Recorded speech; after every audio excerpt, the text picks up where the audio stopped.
আপনি নিজে গ্রাউন্ডস কমিটির চেয়ারম্যান। আমাদের আজকে রিপোর্ট ছিল একটা ফতুল্লাহ স্টেডিয়াম নিয়ে। অনেকেই বলে যে ফতুল্লাহ স্টেডিয়াম এনএসসি, সবগুলো স্টেডিয়ামে এনএসসি, ফতুল্লাহ স্টেডিয়াম কখনোই বিসিবিকে ব্যবহার করার জন্য বরাদ্দ দেওয়া হয়নি। ট্রু? না, কারেক্ট না। বিসিবিকে আমরা গিয়েছিলাম, এনএসসিতে মিটিং করেছি এবং এনএসসি কাগজপত্র দেখেছে যে এটা বিসিবিকে বরাদ্দ দেওয়া আছে ব্যবহারের জন্য, এবং এটাতে নিয়ে আমাদের সাথে এনএসসির একটা পূর্ণাঙ্গ মিটিংও হয়েছে।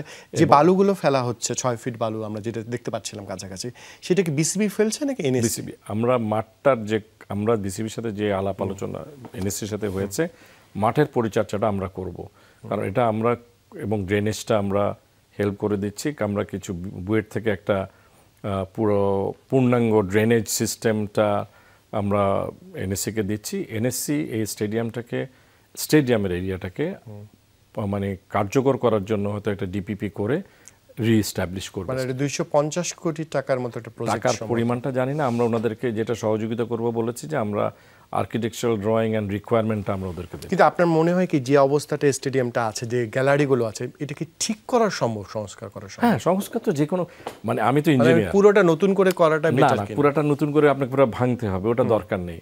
আমি যেহেতু ব্যক্তিগতভাবে ইঞ্জিনিয়ার, আই নো দ্যাট এটার যে ফাউন্ডেশন আছে, এটার যেটা হচ্ছে আমাদের প্রায় 2টো করে লেয়ার চলে যাবে। আপনি যদি মনে থাকে 6 ফিট হওয়ার জন্য লেয়ার চলে আপনি যে মিরপুরে যদি আপনি মনে থাকে, মিরপুরে কিন্তু একটা লেয়ার চলে গেছে, আপনি এখনো টেরও পান না।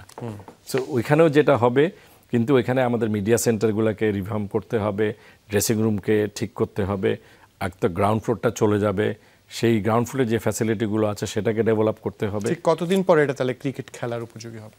আমরা চেষ্টা করব আগামী সিজনে ক্রিকেট খেলবো, কারণ ইন্টারন্যাশনাল ক্রিকেট খেলার জন্য উইকেট আপনাকে নতুন করে বানাতে হবে। এখন উইকেট তো অলরেডি আমরা করছি, আপনারা তো জানেন না যে সেন্টার উইকেট কিন্তু কাজ শুরু করে দিয়েছে। মানে সেটাই আবার নতুন উইকেট হচ্ছে, তো সেটা মানে যেহেতু নিচে চলে যাবে, ওটা আমরা মাটিগুলো উঠিয়ে ফেলেছি, আমরা নতুন উইকেট করছি। তখন কি নতুন ইন্সপেকশনের দরকার হবে আইসিসি যে কোনো কাজ করতে হলে একটা ভেন্যুতে যদি অনেক বছর খেলা না হয়, রি ইন্সপেকশন ইজ ম্যান্ডেটরি। আবার যদি টেস্ট খেলতে চায় তাহলে আপনাকে ম্যান্ডেটরি।